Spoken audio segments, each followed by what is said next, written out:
السلام عليكم ورحمة الله وبركاته. الحمد لله وكفى وسلام على عباده الذين اصطفى. الحمد لله الذي وحده والصلاة والسلام على من لا نبي بعده وبشانه قال جل وعلا إن الله وملائكته يصلون على النبي يا أيها الذين آمنوا صلوا عليه وسلموا تسليما. اللهم صل على محمد وعلى آل محمد كما صليت على إبراهيم وعلى آل إبراهيم إنك حميد مجيد. اللهم بارك على محمد وعلى آل محمد كما باركت على إبراهيم وعلى آل إبراهيم إنك حميد مجيد. أما بعد فقد قال جل وعلا في سورة الدهر بسم الله الرحمن الرحيم هل أتى على الإنسان حين من الدهر لم يكن شيئا مذكورا إنا خلقنا الإنسان من نطفة أمشاج نبتليه فجعلناه سميعا بصيرا إنا هديناه السبيل إما شاكرا وإما كفورا صدق الله المولانا العلي العظيم. الحمد لله আল্লাহ তাবারাক ওয়া তাআলার বড় মেহেরবানি যে আল্লাহ রাব্বুল ইজ্জত দীর্ঘ এক মাস পরে আল্লাহর ঘরে বসে আল্লাহর কোরআন শোনার জন্য সুযোগ দান করেছে, বলুন আলহামদুলিল্লাহ। যদিও আমাদের নির্ধারিত তারিখ ছিল গত জুমার দিনে, কিন্তু আমরা একটু বাইরে থাকার কারণে এইটা সময়টা পরিবর্তন করে আজকের তারিখে দেওয়া হয়েছে।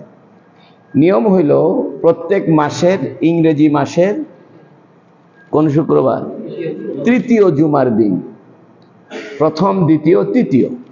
তো এই মাসে যেহেতু 5টা জুমার দিন হয়ে গেছে, এই জন্য গত জুমা না হওয়ার কারণে এটার ক্ষতিপূরণ হিসাবে, এটার বদলা হিসাবে আজকের জুমা হয়েছে। কিন্তু আগামী থেকে আবার প্রত্যেক ইংরেজি মাসের তৃতীয় জুমার দিনেই হবে ইনশাআল্লাহ। আজকে আমাদের আলোচ্য বিষয় যে সূরাটি, এই সূরাটির নাম হলো সূরাতুদ দাহর। এই সূরাটির আরেকটি নাম রয়েছে, নাম হলো সূরা ইনসান। দুইটি নামে এই সূরা প্রসিদ্ধ। একটি নাম হলো সূরাতুদ দাহর, আরেকটি নাম হলো সূরাতুল ইনসান। কেন? এই সূরার প্রথম আয়াতে এই দুইটি শব্দ রয়েছে। প্রথমে রয়েছে ইনসান, এরপরে রয়েছে দাহার। যেমন হাল আতা আলাল ইনসান, এই যে হাল আতা আলাল ইনসান, এই জন্য এই সূরাটার নাম হয়েছে ইনসান। আবার একটু পরে আছে হাল আতা আলাল ইনসানি হিনুম মিনাদ দাহরি, এই যে দাহার শব্দ, এই জন্য এই সূরার নাম কয়টা? দুইটা। একটা নাম হলো দাহার, একটা নাম হলো ইনসান। আমাদের এই উপমহাদেশে ভারত, পাকিস্তান, নেপাল, শ্রীলঙ্কা, ভুটান, এই অঞ্চলে এই সূরাকে মানুষ সূরা দাহার নামে চিনে, কিন্তু আরব দেশে এই সূরাকে সূরা ইনসান নামে চিনে। এই জন্য মক্কা শরীফে, মদিনা শরীফে যে সমস্ত কোরআন শরীফ আছে, যেগুলো আরবি ছাপা, অর্থাৎ একটু পেঁচানো পেঁচানো লেখা, ওই সমস্ত কোরআন শরীফে এই সূরার নাম আছে সূরা ইনসান। অনেকে যারা বাংলাদেশ থেকে হজে যায়, ওমরায় যায়, কোরআন শরীফ পড়তে পড়তে দেখে কিরে সূরা দাহার খুঁজে পাই না। তো যেটাই সূরায়ে দাহার সেটাই সূরায়ে ইনসান। এখন একটা প্রশ্ন হলো, এই সূরাগুলোর নাম কে ঠিক করলো? এটি কি জিবরিল আলাইহিস সালামের মাধ্যমে ঠিক করা হয়েছে কিনা? অনেক মুফাসসিরিনে কেরাম বলেন যে এটা জিবরিল আলাইহিস সালাতু ওয়াস সালামের মাধ্যমেই ঠিক করা হয়েছে। আবার অনেকে বলেন যে না, এইটা সূরার মূল আলোচ্য বিষয়কে কেন্দ্র করে সূরার নাম নির্ধারণ করা হয়েছে। হয়তো পরবর্তীতে মুফাসসিরিনে কেরাম এটা করেছেন। দুই কথাই হতে পারে, কারণ কিছু কিছু হাদিসে আছে সূরা ইয়াসিনের ফজিলত, ওই হাদিসের মধ্যে সূরা ইয়াসিন শব্দটা আছে। এর দ্বারা বোঝা যায় যে নবী আলাইহিস সালাম কর্তৃক সূরার নামটা নির্ধারিত করা হয়েছিল। তাছাড়া নবী সূরা ইয়াসিন কেন বললেন, সূরা রহমান কেন বললেন? তবে সূরার নামকরণ করার বিষয়ে ওই সূরার যেটা মূল টার্গেট, মূল ফলো আপ, মূল আলোচ্য বিষয়, এইটাকে কেন্দ্র করে সূরার নাম দেওয়া হয়। তো এই সূরাতে যেহেতু মানুষের জীবন চক্র নিয়ে আলোচনা, মানুষের সৃষ্টি কিভাবে হয়েছে, কি উদ্দেশ্যে আল্লাহ মানুষকে সৃষ্টি করেছেন, এবং মানুষের জন্ম প্রক্রিয়ার পরে মানুষ দুনিয়াতে কি করবে, এরপরে দুনিয়ার কোন কাজের ফলাফল আখেরাতে কি পাবে, এটা মানুষের জন্ম থেকে একদম মৃত্যুর পরবর্তী জীবনের একটা সংক্ষিপ্ত গাইডলাইন দেওয়া হয়েছে। এই জন্য এই সূরার নাম হয়েছে সূরায়ে ইনসান। আবার এই সূরার নাম হয়েছে দাহার। দাহার বলা হয়, হযরত আব্দুল্লাহ বিন আব্বাস রাদিয়াল্লাহু তাআলা আনহু বলেন যে আব্দুল্লাহ বিন আব্বাসের আমরা কবর জিয়ারত করে আসলাম গত 10-12 দিন আগে, তায়েফে উনার কবর। তো হযরত আব্দুল্লাহ বিন আব্বাস রাদিয়াল্লাহু আনহু বলেন যে জামানার সূচনা থেকে, পৃথিবীর সৃষ্টি লগ্ন থেকে কিয়ামত হওয়া পর্যন্ত এই সময়টাকে বলে দাহার। সুবহানাল্লাহ। অর্থাৎ যেদিন আল্লাহ পাক দুনিয়া সৃষ্টি করেছেন ওই সময় থেকে নিয়ে যেদিন কিয়ামত সংঘটিত হবে, এই দীর্ঘ সময়ের নাম হইল দাহার, অর্থাৎ যুগ যুগান্তর, দীর্ঘ সময়। আল্লাহ কি বলছেন দেখেন, হাল আতা আলাল ইনসান, মানুষের উপরে কি অতিবাহিত হয়নি হিনুম মিনাদ দাহরি, মহাকালের একটি ক্ষুদ্র সময়। হিন বলা হয় সামান্য সময়কে বলা হয় হিন, আর দাহার বলা হয় বিরাট সময়, তবিল জমানা, দীর্ঘ সময়কে বলা হয় দাহার। অর্থাৎ আল্লাহ যেদিন দুনিয়া সৃষ্টি করেছেন ওই দিন থেকে নিয়ে যেদিন কিয়ামত হবে, কোটি কোটি কোটি কোটি বছর পৃথিবীর বয়স হয়ে গেছে। এই দীর্ঘ সময় সীমাকে আরবিতে বলে দাহার। আর হিন বলা হয় ক্ষুদ্র সময়, অল্প সময়।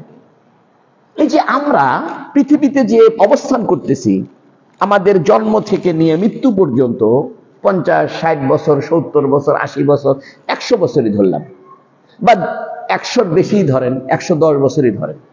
তাহলে পৃথিবী যেদিন সৃষ্টি হয়েছে সেই দিন থেকে নিয়ে কিয়ামত যেদিন হবে, এই দীর্ঘ সময়ের মধ্যে আমাদের জীবনের সময় কতটুকু? খুবই অল্প না?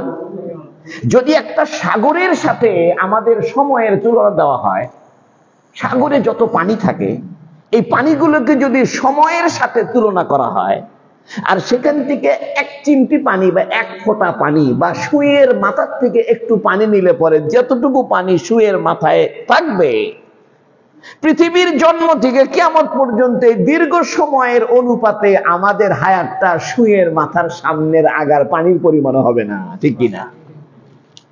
তাহলে এই যে দীর্ঘ সময় আল্লাহ পৃথিবীতে সৃষ্টি করেছেন, এই দীর্ঘ সময়ের ভিতরে আমরা পৃথিবীতে অবস্থান করতেছি খুবই কম সময়। আল্লাহ তাই বলতেছেন, হাল আতা আলাল ইনসান, মানুষের উপরে কি অতিবাহিত হয়নি হিনুম মিনাদ দাহরি, মহাকালের একটি সময়, লাম ইয়াকুন শাইআম মাযকুরা, যে সময়ে সে উল্লেখযোগ্য কিছু ছিল না, তার কোনো আলোচনাই ছিল না। দেখেন, আমার নাম কাজী ফজলুল করিম, আমার আলোচনা হইতেছে, আমার বয়স 53 বছর। তো 53 বছর থেকে আমার আলোচনা, প্রথমে আমার মা বাপে আমার আলোচনা শুরু করছে, এটা আমার ছেলে, এই ছেলেকে দুধ খাওয়াও, ছেলেকে পায়খানা করাও, ছেলেকে ঘুমাইতে দাও। অল্প মানুষ চিনতো আমাকে। এরপরে মাদ্রাসায় ভর্তি হয়েছি, আরো মানুষ, বেশি মানুষ চিনছে। এরপরে আরো বড় মাদ্রাসায় গেছে, আরো বেশি মানুষ চিনছে। এরপরে ওয়াজ শুরু করছি, বেশি মানুষ চিনছে। তা আমার এই আলোচনাটা কত বছর, 53 বছর ধরে আলোচনা হতেছে। কিন্তু আমার এই দুনিয়াতে অবস্থান করার বাইরে তো একটা কোটি কোটি কোটি কোটি সময় পার হয়ে গেছে। সে সময় কি আমার কোনো আলোচনা ছিল? আল্লাহ বুঝাইতে চায়, হে বান্দা, তোমার আলোচনা এক সময় পৃথিবীতে ছিল না, তোমাকে কেউ চিনতই না, তোমার কোনো অস্তিত্বই ছিল না, তোমার কোনো নাম ঠিকানা ছিল না, তোমার কোনো পরিচয় ছিল না।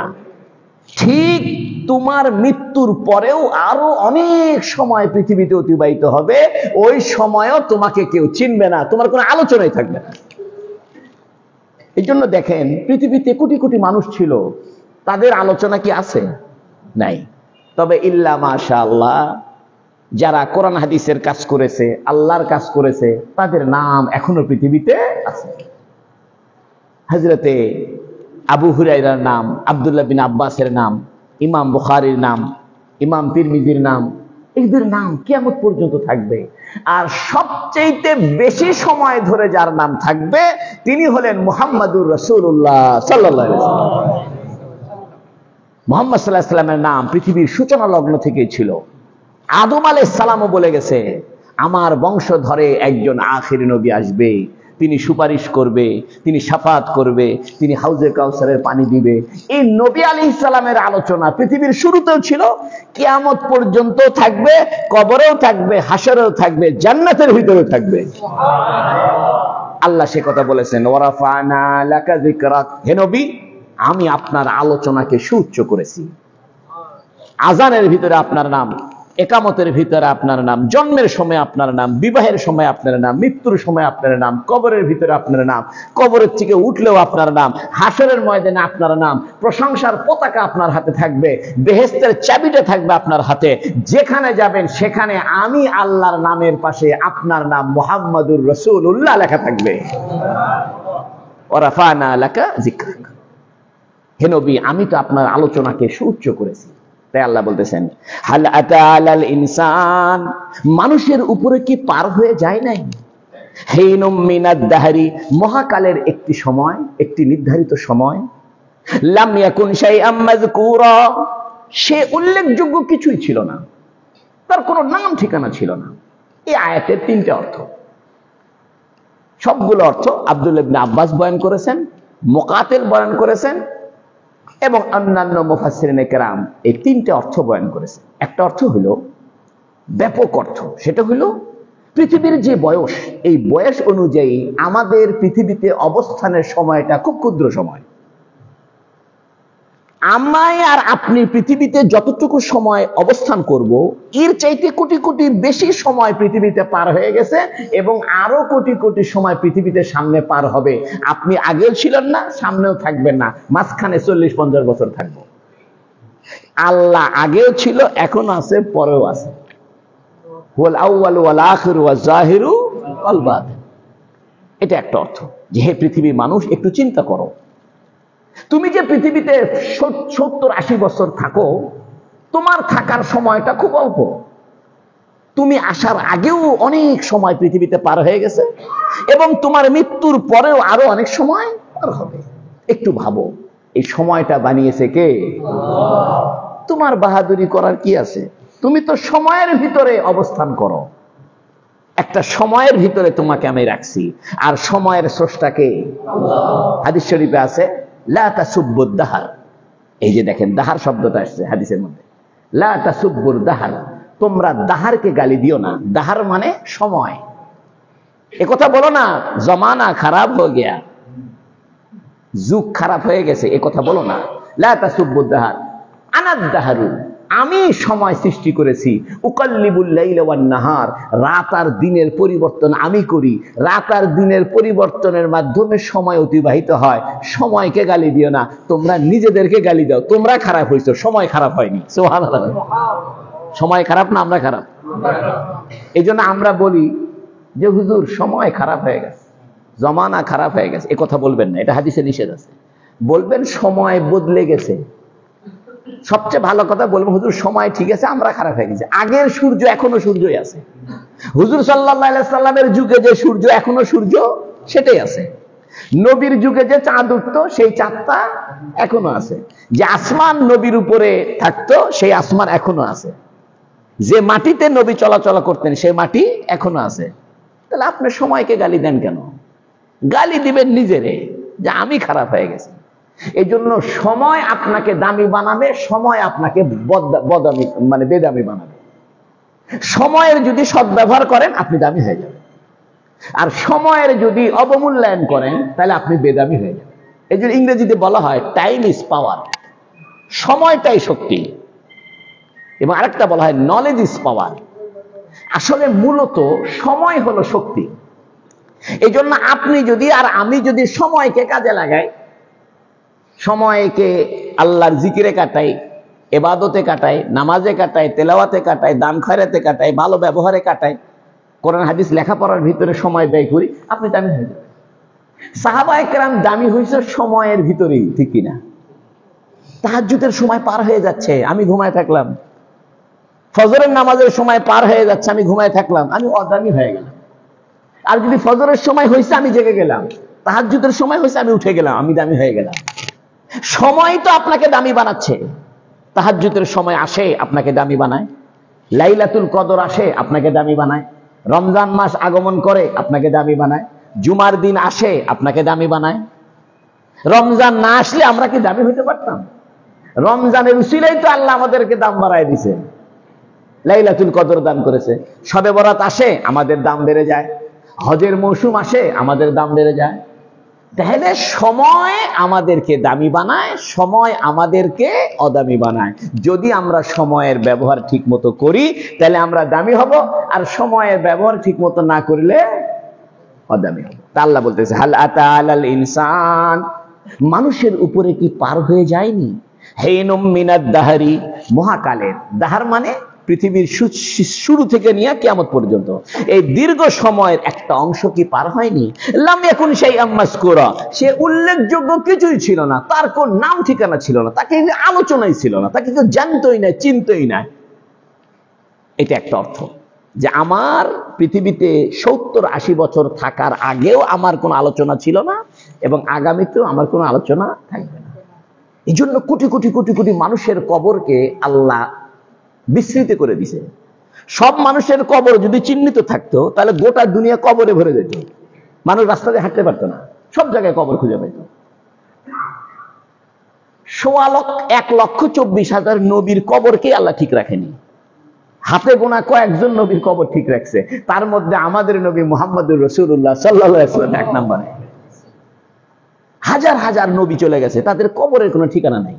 লাম ইয়াকুন শাইআম মাযকুরা, তোমরা আলোচ্য বিষয় না। নবী হয়েছে তো কি হয়েছে, নবী আসছিল, মরে গেছে, শেষ, কবর হয়ে গেছে না। কিছু মানুষকে আল্লাহ স্মরণীয় করছে। 27 জন নবীকে আল্লাহ কোরআনের মাধ্যমে স্মরণীয় করছে, 25 জন নবী। ওইদিকে ইমরান আর ঈসা আলাইহিস মরিয়ম, এই দুইজনকে যোগ দিলে হয় 27, আর ইমরান আর মরিয়ম আলাইহিস সালামকে বাদ দিলে হয় 25। কারণ ইমরান নবী ছিল না, ইমরান ছিল বাইতুল মুকাদ্দাসের ইমাম, আর মরিয়ম উনি নবী ছিলেন না, উনি মহিলা, উনি ছিলেন নবীর মা। ওই দুইজনের কথা কোরআনে আসছে, তাহলে ওই যোগ দিলে পরে হয় 27, বাদ দিলে হয় 25। এটা একটা অর্থ যে মহাকালের দীর্ঘ সময়ে তোমার অস্তিত্বই অল্প সময়, এটা একটা অর্থ। আর একটা অর্থ হলো হযরতে আদম আলাইহিস সালামকে আল্লাহ পাক মাটি দিয়ে তৈরি করছেন। প্রথমে আল্লাহ মাটি বানিয়েছেন, পৃথিবীতে শুধু পানি আর পানি ছিল, কোথাও কোনো মাটি ছিল না। এই পানির ভিতরে ধুলা বালি ছিল। আল্লাহ করছে কি, এই পানিগুলোকে ঘুরায় দিছে, চক্কর লাগায় দিছে, তো গোটা দুনিয়ার পানি খালি ঘুরতেছে। এই যে ঘোরা আরম্ভ হয়েছে, এই পানির ঘোরা ঘুরি আজও বন্ধ হয় নাই। সুবহানাল্লাহ। সাগরের পানি স্থির না ঘোরে, নদীর পানি থেমে আছে না ঘোরে, প্রত্যেকটা সাগরের পানি প্রতিনিয়ত ঘুরতেছে। এই ঘোরাঘুরি একটা ইবাদত। এই জন্য দেখেন গ্রহ নক্ষত্র চন্দ্র সূর্য সব ঘোরে, কুল্লুন ফি ফালাকি ইয়াসবাহুন, সবকিছু তার আপন কক্ষপথে ঘোরে। তা সৃষ্টির আদি অবস্থা হলো ঘোরা, চক্কর মারা। পৃথিবী যখন আল্লাহ সৃষ্টি করেছে তখন থেকে পৃথিবী ঘোরা আরম্ভ করেছে। এই জন্য পৃথিবী প্রত্যেক দিন ঘুরতেছে, 24 ঘন্টায় একবার নিজের জায়গার উপর মোচর দেয়, এই জন্য রাত দিন হয়। আর 365 দিনে তার কক্ষপথে ঘুরে আসে, এই জন্য 1 বছর হয়। মঙ্গল গ্রহ, নেপচুন, ইউরেনাস, প্লুটো, চন্দ্র, সূর্য যা কিছু আছে সব ঘুরতেছে, বাতাসটা ঘুরতেছে, সাগরের পানিগুলো ঘুরতেছে। আল্লাহ করেছে কি, এই ঘোরাঘুরিটাকে কাবা ঘরের তফের মাধ্যমে আমাদের জন্য ইবাদত বানায় দিছে। অনেকে বলতে পারে হুজুর কাবা ঘর 7 বার চক্কর দিবেন, এটা আবার কি ইবাদত? একটা ঘরের সাইডে খালি 7 বার ঘোরেন, এটা কিছু হইলো? আরে হইলো মানে, সাগরের পানিগুলো প্রত্যেক দিন সব সময় ঘোরে, বাতাসগুলো 24 ঘন্টা ঘোরে, চন্দ্র, সূর্য, গ্রহ, নক্ষত্র 24 ঘন্টা ঘোরে। তা ঘোরা তো একটা সৃষ্টির বৈশিষ্ট্য, এবং এই বৈশিষ্ট্য শুধু ছোট ছোট বৈশিষ্ট্য, বড় বৈশিষ্ট্য। মহাকাশের বৈশিষ্ট্য হলো চক্কর দেওয়া। আল্লাহ এই চক্কর দেওয়ার ইবাদত দয়া করে আমাদের উপরে দান করছে কাবা ঘরের তওয়াফের নামে। সুবহানাল্লাহ। হযরত ইবনে আব্বাস বলতেছেন, হেইনুম মিনাদ দাহারের অর্থ হইল গোটা পৃথিবী পানিতে ডুবন্ত ছিল। এই পানিগুলো ঘুরতে ঘুরতে ঘুরতে ঘুরতে ঘুরতে ঘুরতে মাঝখানে একটু মাটি জেগে উঠছে। আপনি দেখবেন একটা বালতির ভিতরে যদি আপনি পানি নেন আর কিছু ধুলাবালি পানির ভিতর থাকে, আর পানিটা যদি হাত দিয়ে আপনি চক্কর লাগায় দেন, তাহলে সমস্ত ধুলাবালি কোথায় জমা হবে? বিক্ষিপ্ত হবে না মাঝখানে জমা হবে? মিডিল পয়েন্টে জমা হবে। তো গোটা দুনিয়ার পানি ঘুরতেছে ঘুরতেছে, কোটি কোটি বছর পানি আর পানি, বৃষ্টি আর বৃষ্টি। এটা বিজ্ঞান স্বীকার করে। বর্তমান সায়েন্স বলতেছে কথা যে পৃথিবীর আদি সৃষ্টিতে ছিল পানি আর পানি। হাজার হাজার বছর শুধু বৃষ্টি হয়েছে, বৃষ্টি হয়েছে, শুধু পানি আর পানি পড়ছে। এই পানিগুলো ঘুরছে হাজার হাজার বছর। এই ঘুরতে ঘুরতে ঘুরতে ঘুরতে পানির মাঝখানে একটা চর জায়গায় উঠছে। ওই চরের নাম হইলো বাক্কা। কি নাম? বাক্কা। ইন্না আউওয়ালা বাইতিন বুদিয়া লিন-নাস লাল্লাযী বিবাক্কাতা মুবারাকান ওয়া হুদাল লিল আলামিন। বর্তমানে যে কাবা ঘরটা আছে, এই কাবা ঘর হলো পৃথিবীর প্রথম মাটির উপরে। খেলা কথা মনে করেছেন আপনি? এই পানির ভিতরে পানি চক্কর দিতে দিতে পানির মাঝখানে যে প্রথম মাটি জেগে উঠছে, ওই মাটিটার উপরেই বর্তমানে বাইতুল্লাহ, আল্লাহর ঘর, কাবা ঘর। এই জন্য দেখবেন পৃথিবীর ম্যাপ আপনি সামনে নিলে কাবা ঘর সেন্টার পয়েন্টে। আজকে আপনার বাড়িতে যে চেক করবেন, বিশ্ব মানচিত্র নিবেন আর কাবা ঘর যেখানে মক্কা ওইখানে হাত রাখবেন, দেখবেন ওয়ার্ল্ড ম্যাপের বিশ্ব মানচিত্রের মাঝখানে আপনার হাত। আমাদের সাত মাথা যেমন বগুড়ার মিডিল পয়েন্টে, কাবা ঘরটা হলো পৃথিবীর মিডিল পয়েন্টে। ইসলাম যে সত্য, এটার আরেকটা দলিল, সেটা হলো কি জানেন? আল্লাহ মুসলমানদেরকে বাইতুল্লাহকে কেবলা বানাইছে, আর বাইতুল্লাহটা পৃথিবীর সেন্টার পয়েন্টে। পৃথিবীর সব মানুষের আসতে সুবিধা হবে। কাবা ঘর যদি অস্ট্রেলিয়াতে হইতো, অথবা আমেরিকা মহাদেশে হইতো, অথবা এশিয়া মহাদেশে হইতো, যদি কাবা ঘর এশিয়া মহাদেশে হইতো, তাহলে অস্ট্রেলিয়া মহাদেশের লোকজন আসতে 12টা বাজত। আল্লাহ করেছে কাবা ঘরে মাঝখানে দিছে, যাতে পৃথিবীর সব মানুষের দূরত্ব সমান হয়।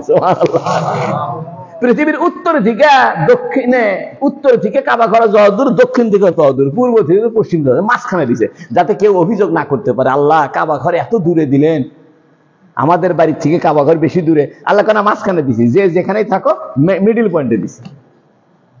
হযরত ইবনে আব্বাস বলেন, এই যে মাটিটা প্রথমে সৃষ্টি হয়েছে, এই মাটির থেকে আল্লাহ পাক আদম আলাইহিস সালামকে বানাইছে। আদম আলাইহিস সালামকে এই জন্য আদম বসবাস করতো মক্কায়। এই জন্য যেখানকার মাটি দিয়ে যার সৃষ্টি, তার বসবাস সেখানে। একটা হাদিস থেকে বোঝা যায়, যার মৃত্যু যেখানে হবে ওইখানকার মাটি দিয়ে তার তৈরি। আদম আলাইহিস সালামকে ওই প্রথম মাটির থেকে আল্লাহ পাক একটা পুতলি বানাইছে, একটা মূর্তির মতো বানাইছে, মাটির পুতুল। এটা 40 বছর একটা পুতুলি ছিল, কিছু ছিল না। তা আল্লাহ বলতেছেন, হাল আতা আলাল ইনসানি হাইনুম মিনাদ দাহরি লাম ইয়াকুন শাইআম মাযকুরা। মানুষের উপরে কি একটা মহা সময় পার, মহাকালের একটা ক্ষুদ্র সময় পার হয়ে যায়নি যখন সে কোনো আলোচ্য বিষয় ছিল না? এর দ্বারা উদ্দেশ্য হইল আদম আলাইহিস সালাম 40 বছর মাটি আকারে ছিল, রুহু ফুঁকে দেওয়ার আগ পর্যন্ত আদম কোনো নড়াচড়াই করতে পারেনি। সুবহানাল্লাহ। কয়টা অর্থ গেল? মনে থাকে, মনে আছে না আপনাদের? ভুলে গেলে কাম হবে না। 1 নম্বর অর্থ কি? পৃথিবীর জন্ম থেকে কিয়ামত পর্যন্ত সময়ের মধ্যে আমাদের অবস্থান খুব অল্প। এটা হলো হেইনুম মিনাদ দাহরের এক অর্থ। আর এক অর্থ হলো আদম আলাইহিস সালাম 40 বছর মাটির পুতুল আকারে ছিল, নড়াচড়া ছিল না, আল্লাহ রুহু ফুকে দেন নাই, তখনও সে কোনো আলোচ্য বিষয় হয়নি। মানুষ কই এটা মাটির পুতুল, এটা আবার কি? ফেরেশতারা কই এটা মাটি আর কি। কিন্তু যেই না আল্লাহ রুহু ফুকে দিছে, আদম কয় আলহামদুলিল্লাহ। এটা জানেন না আপনারা? যখন আল্লাহ আদমকে রুহু ফুকে দিছে, আদম সর্বপ্রথম যে শব্দটা উচ্চারণ করছে সেই শব্দ হলো আলহামদুলিল্লাহ। মানে আল্লাহ যখন আদমকে মাটি দিয়ে বানাইলেন, বানায় রুহু ফুকায় দিলেন, আদম একটা হাসি মারছে। যেই না হাসি দিছে, হাসি দিয়েই কয় আলহামদুলিল্লাহ। ফেরেশতারা কয় হাই সর্বনাশ, এটা কি মাটি রে? 40 বছর ধরে মাটির পুতুল ছিল, কথা কয় না, নড়াচড়া করে না, আমরা এটা কোনো কাম নাই। যেই না আল্লাহ রুহু দিছে, কয় আলহামদুলিল্লাহ, সব প্রশংসা কার? আল্লাহ। ফেরেশতারা খুশি হয়, কয় ইয়ারহামুকাল্লাহ, হে আদম, আল্লাহ তোমার প্রতি রহমত নাজিল করুক। এইখান থেকে এই উম্মতের জন্য সুন্নত হইছে হাসি দিয়ে কি বলা? আর যারা হাসির আলহামদুলিল্লাহ শুনবে তাদের জন্য ওয়াজিব হবে কি বলা? তাহলে আলহামদুলিল্লাহ শব্দ, সমস্ত প্রশংসা আল্লাহর জন্য, এই শব্দটা শুরু করছে কে? আদম আলাইহিস সালাম। হেইনুম মিনাদ দাহর থেকে এক অর্থ হইল যে হে আদম, তুমি তো 40 বছর মাটি ছিলা, তোমার কোনো আলোচনাই ছিল না, কেউ চিনত না আদম কি জিনিস, আর সেজদা তো দূরের কথা। 40 বছর পরে যখন আমি তোমার মাটির দেহের ভিতরে ফু দিলাম, তুমি তাজা হয়ে গেলা, আলহামদুলিল্লাহ বললা। ফেরেশতারা আশ্চর্য হয়ে গেল। ফেরেশতারা কইতেছে যে আমরাই তো ভালো ছিলাম, আবার মাটি দিয়ে মানুষ কি জন্য বানাইলেন? আল্লাহকে আমি যা জানি তোমরা তা জানো না, সেজদা করো আগে। আরেকটা অর্থ বলেছেন মুফাসসিরিনে কেরাম, সেটা হলো আমরা যে মায়ের পেটের ভিতরে বীর্য আকারে ছিলাম,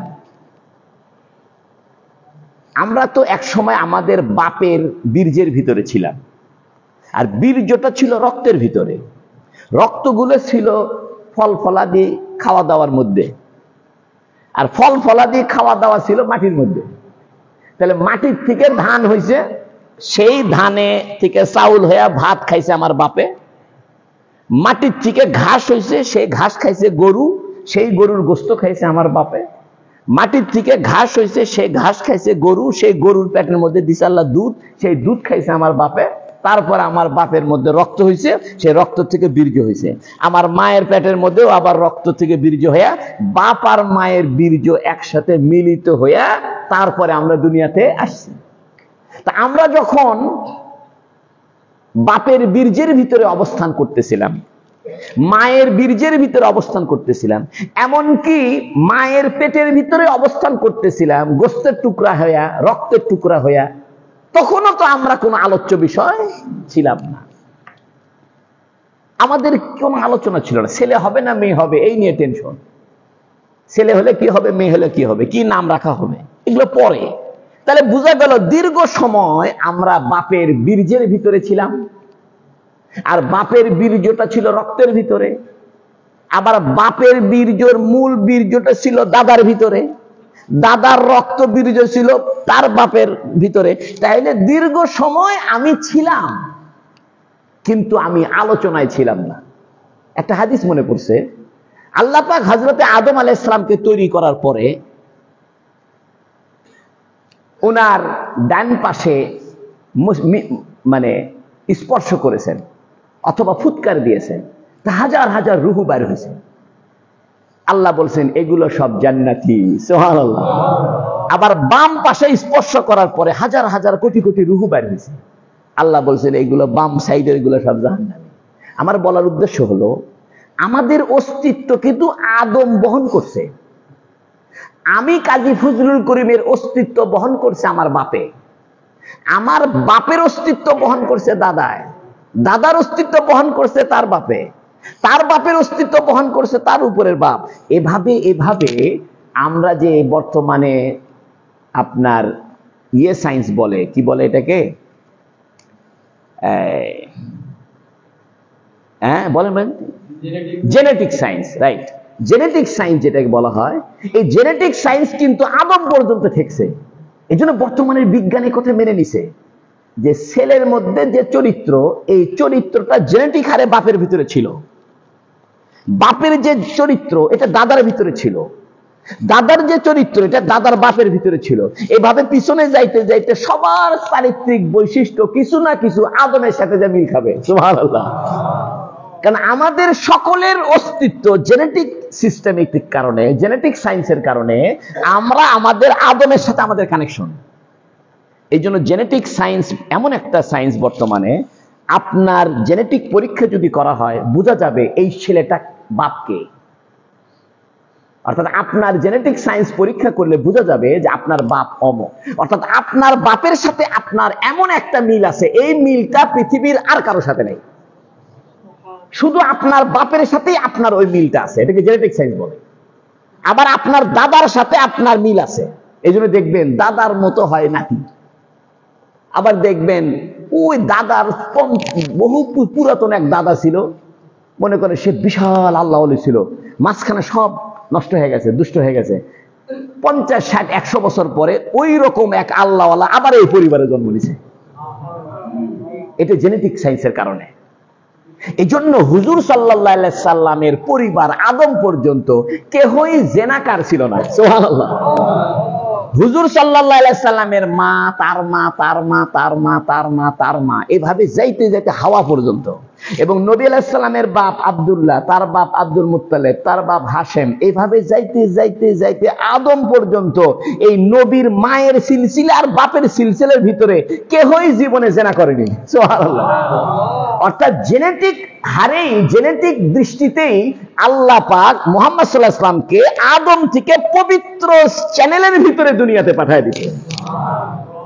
আমাদের বাপ দাদার ভিতরে জেনা হয়ে যেতে পারে, কোনো গ্যারান্টি নাই। হতে পারে আমার বাপ বা দাদা বা দাদার বাপ জেনা করছে, ডিস্টার্ব করছে, কিন্তু মুহাম্মদ সাল্লাল্লাহু আলাইহি সাল্লামের বাপের থেকে নিয়ে আদম পর্যন্ত, মুহাম্মদ সাল্লাল্লাহু আলাইহি সাল্লামের মায়ের থেকে নিয়ে হাওয়া পর্যন্ত এই দুই সিলসিলার ভিতরে জীবনে কোনোদিন জেনা ব্যভিচার প্রবেশ করেনি। সুবহানাল্লাহ। আরো মজার কথা কি জানেন? নবীর বাপ, দাদা, দাদা, দাদা, দাদা, আদম জীবনে কেউ মদ খায়নি। সুবহানাল্লাহ। অথচ মক্কাতে মদ না খাইলে মানুষ ভদ্র মনে করে না। বর্তমানে যেমন গুলশান বনানীতে বসবাস করে মদ না খেলে মানুষ ভদ্র হয়। কোটিপতি যারা বড় বড় বড় লোক, মদ না খাইলে এরা তো জাতে ওঠেনি। যে মদ খায় না মানুষ, তুমি তো অসামাজিক লোক, নিয়ে মদই খাও না। মক্কাতে যে মদ খাইতো না তাকে মানুষ অসামাজিক বলতো, যে তুই কি বেটা মদই খাইস না। জেনা করেনি এটা অকল্পনীয়। জাহিলি যুগে জেনা করেনি এটা খুঁজে পাওয়া মুশকিল, সবাই জেনা করছে। আল্লাহ করেছে কি, জাহিলি যুগেও মুহাম্মদ সাল্লাল্লাহু আলাইহি সাল্লামের বাপ আব্দুল্লাহ, মুহাম্মদ সাল্লাল্লাহু আলাইহি সাল্লামের দাদা আব্দুল মুত্তালিব, তার বাপ হাশেম, এইভাবে আদম পর্যন্ত মুহাম্মদ সাল্লাল্লাহু আলাইহি সাল্লামের বাপের সিলসিলার, মায়ের সিলসিলার দুইটা কাজ জীবনে করেনি। কেহই কোনোদিন ব্যভিচার করেনি, কেহই কোনোদিন মদ্যপান করেনি। এর মানে জেনেটিক হারেই মুহাম্মদ সাল্লাল্লাহু আলাইহি সাল্লাম পবিত্র। এই জন্য মুহাম্মদ সাল্লাল্লাহু আলাইহি সাল্লামের এক নাম হলো মুস্তাফা। মুস্তাফা মানে বাছাই করা, ময়লা আবর্জনা থেকে বাছাই করে ফ্রেশ বের করে নিয়ে আসা। এই জন্য মুহাম্মদ সাল্লাল্লাহু আলাইহি সাল্লামকে আল্লাহ আদমের সন্তান, তো মুহাম্মদ সাল্লাল্লাহু আলাইহি সাল্লাম তো আদমেরই সন্তান, আদম আলাইহিস সালামের বংশের লোক।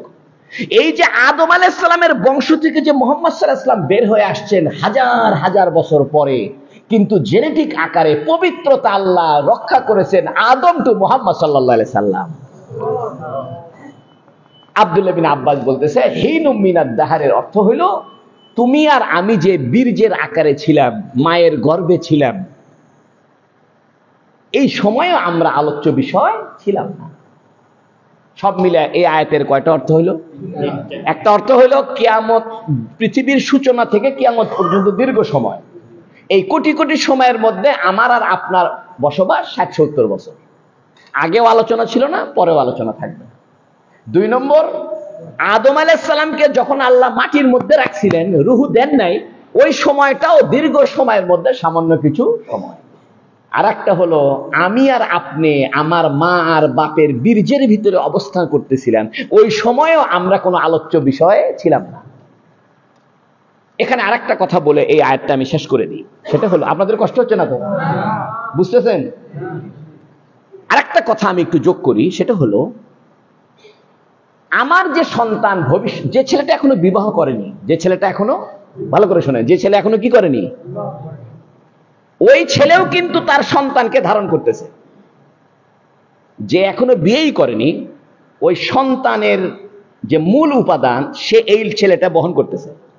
অর্থাৎ একটা ছেলের বয়স ধরেন 6 বছর বা 10 বছর, 10 বছরের একটা ছেলে ভবিষ্যতে বিয়ে করবে, 4টা ছেলে হবে, 5টা মেয়ে হবে। এই যে 4টা ছেলে 5টা মেয়ে হবে, এই 4 ছেলে আর 5 মেয়ে ওই 10 বছরের ছেলের ভিতরে কিন্তু ঢুকে আছে। বুঝলেন না কথা? আর ওই ছেলের ভিতরে যে আগামী সন্তান ঢুকে আছে, এটা ঢুকলো কিভাবে? ওই ছেলেটা সূর্যের তাপ গ্রহণ করতেছে, চন্দ্রের আলো ভোগ করতেছে, মাটির থেকে ধান, আলু, মরিচ, পটল, আদা, রসুন এগুলো খাচ্ছে, গরুর দুধ খাচ্ছে, তারপরে মৌমাছির মধু খাচ্ছে। খায়া খায়া গোটা দুনিয়ার জিনিস সে খায়া ভিতরে সংগ্রহ করতেছে।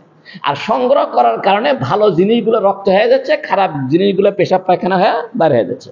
আর ভালো জিনিসগুলোর ভিতর থেকে বাছাই করে আস্তে করে বীর্য হচ্ছে। তাহলে গোটা দুনিয়ার ক্যারেক্টার আপনি বহন করতেছেন। আমার ভিতরে ধানের ক্যারেক্টার আছে, আদার ক্যারেক্টার আছে, কাঁচামরিচের ক্যারেক্টার আছে, পেঁয়াজের ক্যারেক্টার আছে। কারণ সব যে আমার রস আমার ভিতরে, কাঁচামরিচের রস আমার ভিতরে আছে, পেঁয়াজের রস আমার ভিতরে আছে, করলার রস আছে। এই জন্য দেখবেন বহু মানুষের ব্যবহার কাঁচামরিচ মার্কা আছে না? বহু মানুষের ব্যবহার দেখবেন করলা মার্কা, তিতিয়া, কোথায় কোয়া যায় না। খালি যদি ভাই আপনি কি করেন, আপনার কি দরকার, কি করি না করে আপনার কি, ভাই আপনার বাড়ি করে, বাড়ি ঘর বাদ দেন তো, কিসের বাড়ি, বাড়ি নেই, মিশে একটা ব্যাখ্যা উত্তর। এই জন্য মাটির সাথে মানুষের চারিত্রিক বৈশিষ্ট্য আছে। এই জন্য আল্লাহ কোরআন শরীফে আরেক জায়গায় বলেছেন, ওয়ালা তামশি ফিল আরদি মারাহা, জমিনে অহংকার করে হাঁটো না। এই জমিনের রস খেয়ে তুমি বড় হচ্ছ, জমিনের উপরে অহংকার করে হাঁটিও না। ওয়ালা তামশি ফিল আরদি মারাহা লাং তাখরিকাল আরদা, তুমি তো জমিনকে ফাটায় ফেলতে পারবে না। ওয়ালান তাবলুগাল জিবালা তুলা, তুমি তো পাহাড়ের মতো উঁচাও হতে পারবে না। বাহাদুরি করো কেন? জমিনের উপর অহংকার করে হাঁটো না। এই জমিনের রস তুমি খাইয়া তোমার ভিতরে রাখছো, আর সেখান থেকে পরবর্তী প্রজন্ম তুমি ধারণ করে রাখছো। আল্লাহ আমাদেরকে বুঝার তৌফিক দান করুক, বলুন আমিন। এখন আল্লাহ বলতেছে, ইন্না খালাকনাল ইনসানা মিন নুতফাতিন আমশাজ, অবশ্যই আমি মানুষকে সৃষ্টি করেছি নুতফা থেকে। নুতফা মানে বীর্য। আসলে বীর্যকে আরবিতে বলে মনি। যারা আপনারা আরবি জানেন, মনি মানে বীর্য। আর নুতফা বলা হয় বীর্যের ভিতরে যে শুক্রাণু থাকে, অর্থাৎ বীর্যের ভিতরে যে শুক্রাণু থাকে, এটা কি বলে, শুক্রাণু থাকে না, বীর্যের ভিতরে কি থাকে, শুক্রাণু থাকে। এই শুক্রাণুকে আরবিতে বলে নুতফা। আরবিতে কি বলে? নুতফা। বীর্য এটা ধাক্কা দিয়ে বের হয়, মিম্মানি ইউমনা, পড়াশোনা আছে, মিম্মানি ইউমনা, যে মনি স্খলিত ধাক্কা দিয়ে বের হয়। এজন্য সবাই বীর্য ধাক্কা মারে, লাফ দিয়ে বের হয়।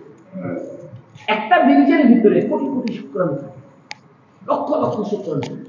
অর্থাৎ একটা পুরুষের যে বীর্য আছে, এই বীর্যের ভিতরে লক্ষ লক্ষ সন্তান হওয়ার মতো যোগ্যতা। এখন করে কি, এই বীর্যটা নারী ডিম্বাশয়ে, মহিলার গর্ভাশয়ে এটা ঢোকার জন্য পারাপারি করে, লাফালাফি করে, দৌড়ায়, কি আগে ঢুকবি। কোটি কোটি শুক্রাণুর ভিতরে একটা শুক্রাণু দৌড়ায় জয়লাভ করে মায়ের ডিম্বাণুতে ঢুকে পড়ে। সুবহানাল্লাহ। যে ঢুকে পড়ছে সে বিজয়ী। সে তখন হাসে, আমি বিজয়ী হয়েছি, কোটি কোটি শুক্রাণুকে ওভারটেক করে আমি ডিম্বাশয়ে ঢুকে গেছি। তাহলে আমি আর আপনি কিন্তু বিজয়ী মানুষ। সুবহানাল্লাহ। আমরা কিন্তু জন্মের সময় বিজয় লাভ করে দুনিয়াতে আসছি, ফার্স্ট হয়ে আসছি। যদি আমরা আমার মায়ে, আমার বাপের শুক্রাণু, এটা মায়ের ডিম্বাশয়ে যদি আমি ঢুকতে না পারতাম, আমি ঢুকতাম না। তাহলে আমার জন্মটা কি হেরে যাওয়ার জন্ম না বিজয়ের জন্ম? বিজয়ের জন্ম। পিছনে পড়ার জন্ম না ফার্স্ট হওয়ার জন্ম?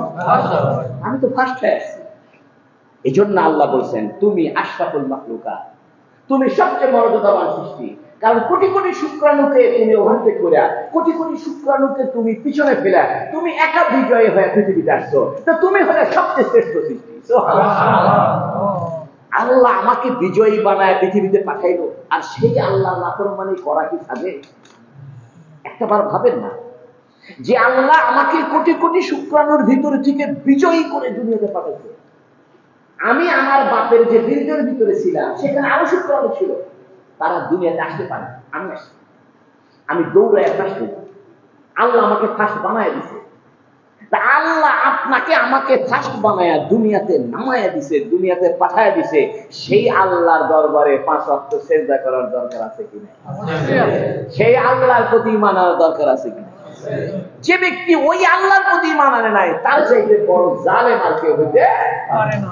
কাফেররা ইন্নাল শিরকা লাযুলমুন, আল্লাহ বলতেছেন দেখ, ইন্না খালাকনাল ইনসানা, আমি মানুষকে সৃষ্টি করেছি মিন নুতফাতিন, নুতফা মানে শুক্রাণু, বীর্য নয়, বীর্যের আগে হলো মনি, আমশাজিন, আমশাজ বলা হয় মিশ্রিত।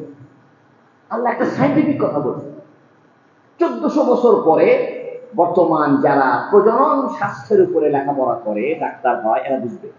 সেটা হলো আমাদের যে বীর্য, এটা কিন্তু মিশ্রিত বীর্য, অর্থাৎ ভ্যারাইটিস টাইপের বীর্য। বাপের বীর্যের ভিতর থেকে যে আমার জন্মটা হয়েছে, সেখানে আমার ব্রেনের জন্য বীর্যের ভিন্ন বীর্য ছিল, আমার দৈহিক কাঠামো ভিন্ন শুক্রাণু তৈরি করেছে, আমার ব্রেন, আমার চোখ, কান, কলিজা, রক্ত, হাড্ডি, বিভিন্ন উপাদান ছিল ওই বীর্যের ভিতরে। ছোট্ট একটা বীর্য, একটা অনুবীক্ষণ যন্ত্র দিয়ে দেখা যায় না। বর্তমানে সুপার ফাস্ট অনুবীক্ষণ যন্ত্র দিয়া শুক্রাণু চিহ্নিত করা যায়, অর্থাৎ কোন শুক্রাণুর দ্বারা আমি জন্ম লাভ করেছি এটা খালি চোখে দেখা যায়, এত ছোট। এই সুপার ফাস্ট মাইক্রোস্কোপ যে আপনার এই যে অনুবীক্ষণ যন্ত্র, এটার মাধ্যমে দেখা যাচ্ছে। আল্লাহ বলতেছে তুমি তো আলোচনায় ছিলে না, তোমার আলোচনা তো দূরের কথা, তোমাকে দেখাই যায় না, তোমাকে না দেখার থেকে আমি দেখার মধ্যে আছি, আমাকে তুমি অবিশ্বাস করো। ইন্না খালাকনাল ইনসানা মিন নুতফাতিন আমশাজিন মিশ্রিত। আরেকটা অর্থ হলো নারী আর পুরুষের মিশ্রিত বীর্য। এই জন্য মহিলাদের বীর্য আছে, পুরুষেরও বীর্য আছে। সায়েন্স বলতে পারে যে মহিলার বীর্যে তো সন্তান সৃষ্টির কোনো ভূমিকা নাই, বাস্তবে এটাই। সেটা হলো কোনো মানুষের যদি খালি কন্যা সন্তান হয়, এই ব্যাপারে স্ত্রীর কোনো দোষ নাই, দোষ সব পুরুষের। মহিলা হলো একটা তাও দেওয়ার জায়গা, অর্থাৎ একটা মেশিন, এই মেশিনের মধ্যে যা দিবেন ওই মেশিন তাই বড়। তো মহিলা হলো একটা তাও দেওয়ার জায়গা। পুরুষের বীর্যের ভিতর থেকে XY ক্রোমোজোম আছে, ক্রোমোজোম বলে এটা ইংরেজি।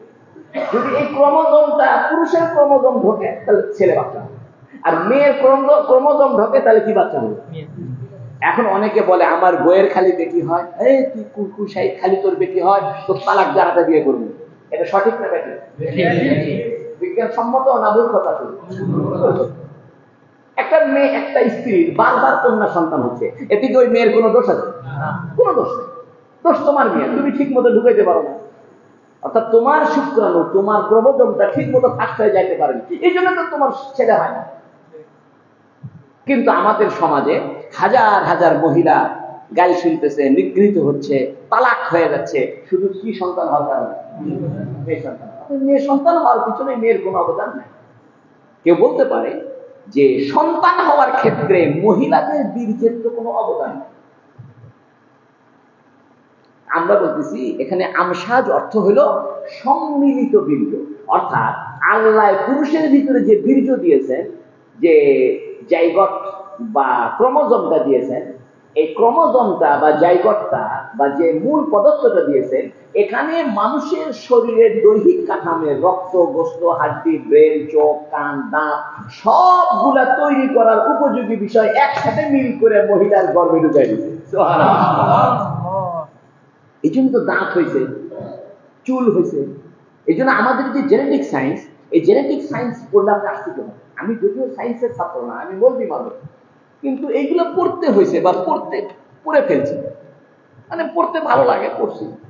এই জন্য আপনি যখন জেনেটিক সায়েন্স পড়বেন তখন বুঝবেন যে চুলটা তৈরি হয়েছে ভিন্ন বীর্যের ভিন্ন বৈশিষ্ট্য, দাঁতটা তৈরি হয়েছে বীর্যের ভিতরে একটা ম্যাটেরিয়াল ছিল, সেই ম্যাটেরিয়াল আমাকে দাঁত সৃষ্টি করেছে। আমার হাড্ডিগুলো তৈরি হয়েছে বীর্যের ভিতরে ভিন্ন উপাদান ছিল, সেই উপাদান আমার হাড্ডি তৈরি করেছে। তাহলে বীর্য বিভিন্ন উপাদানের সমষ্টি, সেটাকে আল্লাহ বলছেন আমসাজ। আর নারী আর পুরুষের বীর্য এটাও হতে পারে, অসুবিধা নেই। বিজ্ঞান যদিও স্বীকার এখন করতেছে না, হয়তো 50 বছর পরে বলবে যে না, মহিলার বীর্য আর পুরুষের বীর্য মিলেই হয়েছে, অসুবিধার কিছু নেই, দুটো অর্থই হতে পারে। ইন্না খালাকনাল ইনসানা মিন নুতফাতিন আমসাজ, আমি তো মানুষকে সৃষ্টি করেছি নিশ্চিত বীর্য থেকে। কেন? নাবতালিহি, আমি তাকে পরীক্ষা করব। সুবহানাল্লাহ, আসল নাবতালিহি ফাজআলনাহু সামিআন বাসীরা, আমি যেহেতু তাকে পরীক্ষা করব, এজন্য আমি তাকে শ্রবণ শক্তির অধিকারী করেছি আর দৃষ্টি শক্তির অধিকারী করেছি। সুবহানাল্লাহ। এই যে আল্লাহ আমাকে আপনাদের বানালেন বীর্য থেকে, শুক্রাণু থেকে, ক্রোমোজোম থেকে, জাইগট থেকে, এই যে ধীরে ধীরে ধীরে ধীরে আমাকে আপনাকে বানালেন, কেন বানালেন? নাবতালিহি, আমি তাকে পরীক্ষা করব। পরীক্ষা কাকে বলে? পরীক্ষার আরবি তিনটা, একটা হলো ইমতিহান, ইমতিহান মানে পরীক্ষা, আরেকটা হলো ইখতিবার, বর্তমানে মাদ্রাসার প্রশ্ন আল ইখতিবারুল উলা, আসইলাতুল ইখতিবার। আরেকটা আরবি হলো ইবতিলা। ইবতিলা বলা হয় এমন পরীক্ষা, বিপদ আপদ দিয়ে পরীক্ষা করা, তার নাম ইবতিলা। সুবহানাল্লাহ। এই জন্য দুনিয়াতে বিপদ হবে না এক ব্যক্তিও নাই। কোন ব্যক্তি বলতে পারবে না হুজুর আমার জীবনে কোনো বিপদ আসে না। প্রত্যেকটা ব্যক্তির জীবনে বিপদ আসছে, ছোট হোক বড় হোক। ঠ্যাং ভেঙে গেছে, না মশা কামড় দিচ্ছে, না বেটির অসুখ আছে, না ড্যাডের অসুখ আছে, না টাকা পয়সা নাই, বিপদে পড়ছে, না পেট খারাপ হয়েছে, মানে একটা না একটা বিপদ আছে। কারণ আল্লাহ আমাদেরকে দুনিয়াতে বানাইছে বিপদ দিয়ে পরীক্ষা করার জন্য। সুবহানাল্লাহ। আল্লাহ বলতেছে নাবতালিহি, আমি তাকে পরীক্ষা করব। এই পরীক্ষাটা কি দিয়া? বিপদ। যেহেতু আমি বিপদ দিয়ে তাকে পরীক্ষা করব, এই পরীক্ষা যাতে সে পাস করতে পারে, যদি বুঝতে পারে যে পরীক্ষায় উত্তীর্ণ হওয়ার জন্য আমার কি করতে হবে, এই জন্য আমি তাকে দুটো জিনিস দিচ্ছি। ফাজআলনাহু সামিআন বাসীরা, আমি তাকে শ্রবণ শক্তি দিয়েছি, শুনতে পারে কানে, বাসীরা তাকে চোখ দিয়েছি। আচ্ছা, আল্লাহ তো কান দিছে, তো মুখ দেয়নি, মুখ তো দিয়েছে, নাক দেয়নি, ওগুলো কথা বললো। আল্লাহ বলতো তাকে আমি শ্রবণ শক্তি দিয়েছি, দৃষ্টি শক্তি দিয়েছি, শ্বাস গ্রহণের শক্তি দিয়েছি, কথা বলার শক্তি দিয়েছি, পাও দিয়ে চলার শক্তি দিয়েছি, ব্রেন দিয়ে চিন্তা করার শক্তি দিয়েছি। এত কিছু না বলে খালি বলছে কয়টা? কি কি? শ্রবণ শক্তি আর দৃষ্টি শক্তি। কেন বলবো? এই দুটো, এই দুইটা হলো মানুষের মূল বিষয়। একটা মানুষ যদি কোনো কিছু বুঝতে চায়, জানতে চায়, তাহলে তাকে আগে শুনতে হবে। কি করতে হবে? শুনতে হবে এবং দেখতে হবে। বলতেছে ভাই আমি ভালো মধু কিনতে চাই, বলতে মধু কিনবেন, তাহলে ওই দোকানে যান, এই কথাটা আপনাকে শুনতে হবে। তাই তারপরে দোকানে যা দেখবেন যে ঠিক আছে। তাহলে আমাদের কাজ দুইটা, একটা হলো শোনা, একটা হলো দেখা। কোন মানুষ যদি সঠিক কথা শোনে আর সঠিক জিনিস দেখে, তাহলে সে সঠিক জিনিসটা পাবে। অর্থাৎ যখন আমরা কিছু শুনি, এটা আমাদের ব্রেনে ক্যাচ করে, আবার যখন কিছু দেখি, এটার ছবি আমাদের ব্রেনে চলে যায়। এই জন্য আমরা সবাই সাত মাথা দেখছি, দেখছেন না? তা সাত মাথার ছবি কিন্তু ব্রেনে আটকে গেছে। এখনো দেখার চেষ্টা করেন, তো ওই যে দেখা যাচ্ছে না, ওই যে সাতটা রাস্তা, একটা জায়গায় জেলা স্কুলের দিকে, একটা গেছে শেরপুর রোডে, আর একটা চলে গেছে থানা মোড়ে, চোখের সামনে বাজে না? আপনার বাড়ির মধ্যে কোথায় সুইচ আছে, কোথায় বাথরুমের দরজার হ্যান্ডেল আছে, অন্ধকারের মধ্যে আপনি ঠিক সুইচে হাত দিচ্ছেন, ওই সুইচ কিন্তু আপনার চোখে ভাসতেছে। আপনার বাড়ির দরজা কোথায়, জানালা কোথায়, সুইচ কোথায়, বাথরুম কোথায়, ভাসে না? কিভাবে ভাসে? ওই যে আপনি দেখছেন, দেখে কোথায় জমা হয়ে আছে? ব্রেনে জমা হয়ে আছে।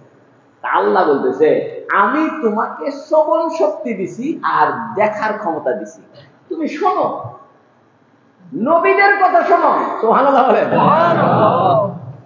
আমি নবীদেরকে পাঠিয়ে দিচ্ছি, নবীরা যে কথা বলবে মনোযোগ দিয়ে শুনবে, নবীরা থাকবে না, নবীদের ওয়ারিস আলেমদের কথা শুনবে আর দেখবে যে সঠিক কিনা, যা বলবে এটা সঠিক কিনা।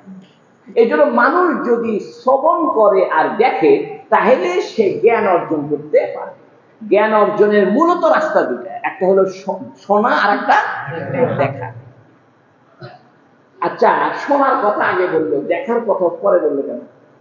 আল্লাহ এভাবে বলতো, ফাজআলনাহু বাসীরান সামিয়া, আমি তাকে চোখ দিছি, দেখার ক্ষমতা দিয়েছি, শোনার ক্ষমতা দিয়েছি। আল্লাহ দেখার কথা আগে বলছে না শোনার কথা আগে বলছে? কেন?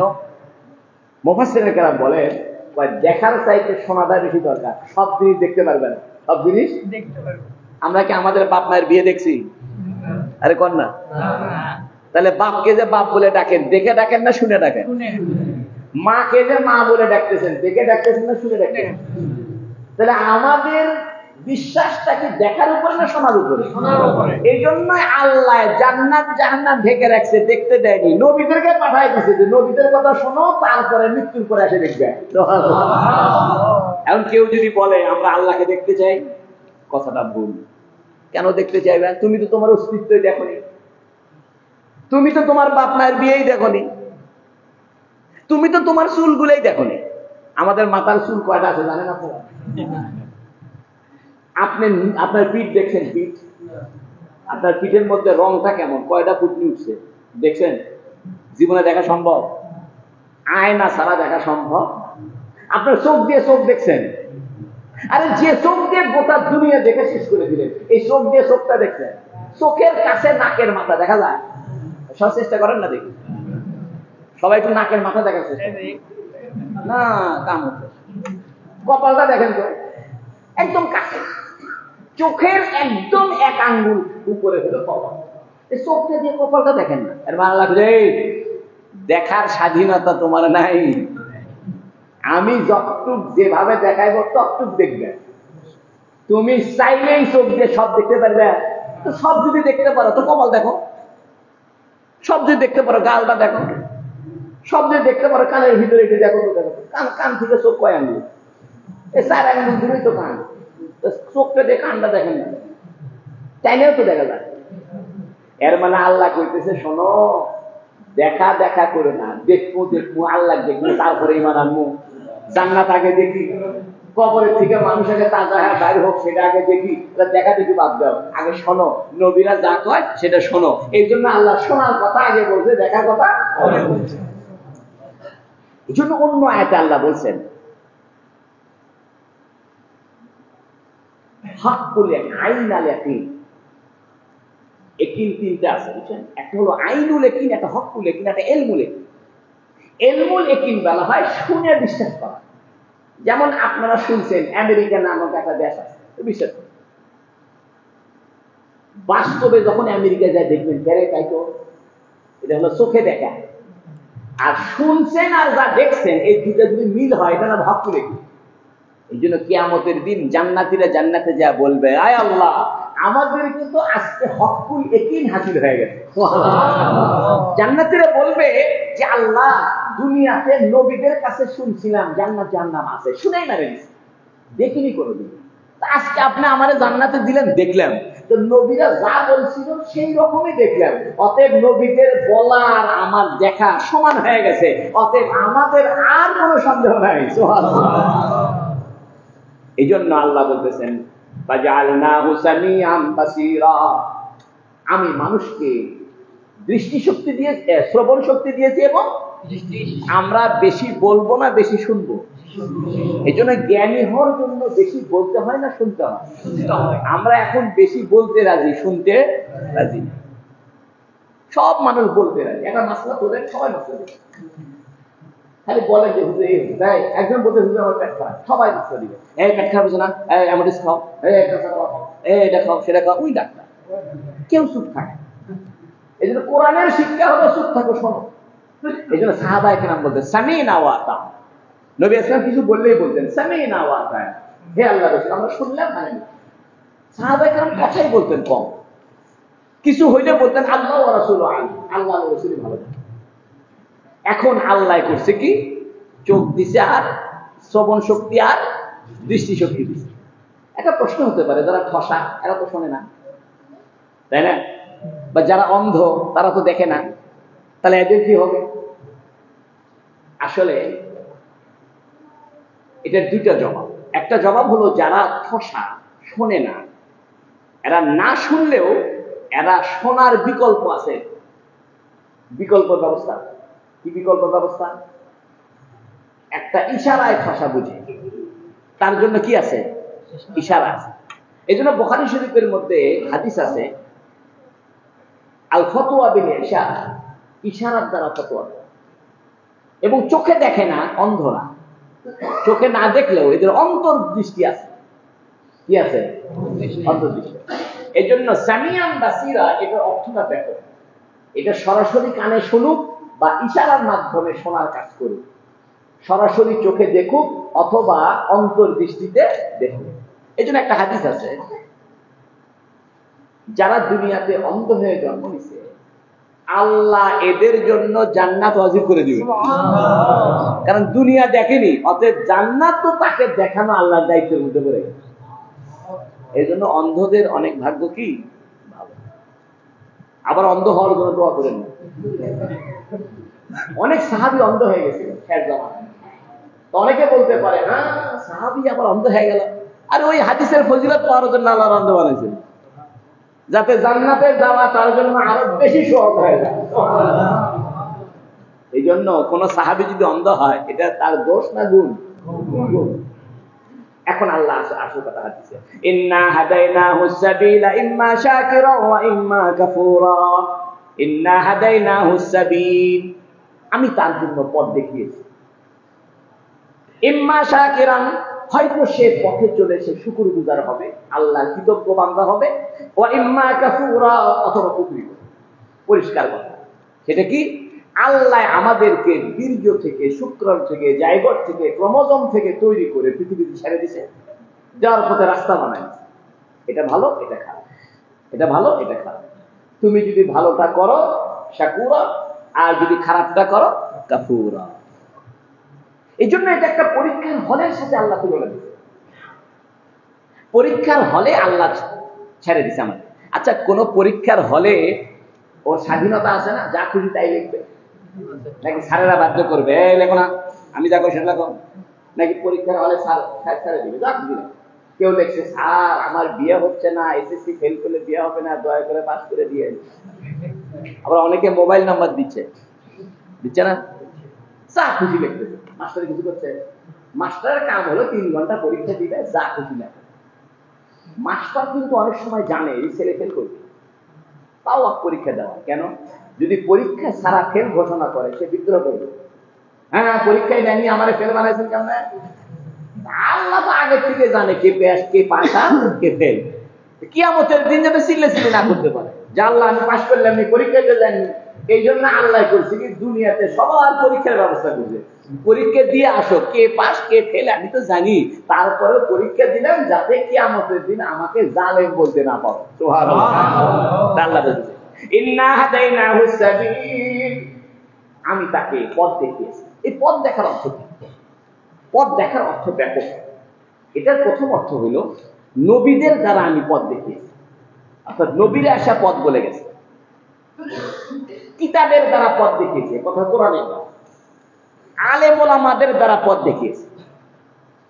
আর একটা হলো আমি তোমার ভিতরেই ভালো জিনিস গ্রহণ করারও যোগ্যতা দিছি এবং খারাপ জিনিস গ্রহণ করারও যোগ্যতা দিছি। অর্থাৎ তোমার ভিতরে আমি মদ খাওয়ার যোগ্যতাও দিছি, দুধ পান করার যোগ্যতা দিছি। দুইটা ইচ্ছা শক্তি দিছি। তুমি চাইলে মদ পান করতে পারো, চাইলে দুধ পান করতে পারো। দুনিয়াতে দুধও রাখছি, মদও রাখছি। অনেকে বলেন আল্লাহ শয়তান বানালো কে? শয়তান না বানালে কোনো ঝামেলাই ছিল না। আরে ভাই, শয়তান না বানালে পরীক্ষা হবে কি দিয়া? বুঝেনি কথা? অনেকে বলে আল্লাহ মদ হারাম করছে, মদ বানালো কে? আরে ভাই, মদ বানাইছে পরীক্ষার জন্য, দেখার জন্য, দেখি তুমি কোন দিক হাঁটো। এই জন্য আল্লাহ পাক মানুষের জন্মগত ভাবে ফিতরাতান তাকে ভালো জিনিস গ্রহণ করার যোগ্যতা দিয়ে বানাইছে। এটা একটা হাদিস আছে, এটা কি? কুল্লু মাউলুদিন ইউলাদু আলাল ফিতরা, প্রত্যেক সন্তানকে ফিতরা, ফিতরা মানে কবুলুল ইসলাম, অর্থাৎ ইসলাম গ্রহণ করার যোগ্যতা সম্পন্ন করেই আল্লাহ দুনিয়াতে পাঠিয়েছে।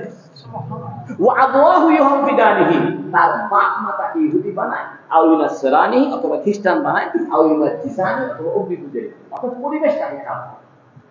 প্রত্যেকটা মানুষের ভিতরে ঈমান গ্রহণ করার যোগ্যতায় আল্লাহ দিয়েছে, কিন্তু সে করছে কি পরিবেশের তাপে পড়ে ভিন্ন। তাই আল্লাহ বলছেন ইন্না হাদাইনাহু সাবিলা, আমি মানুষকে রাস্তা দেখিয়েছি। রাস্তা দেখানোর একটা অর্থ হইল নবীদের মাধ্যমে তোমাদেরকে রাস্তা বলে দিয়েছি, এক।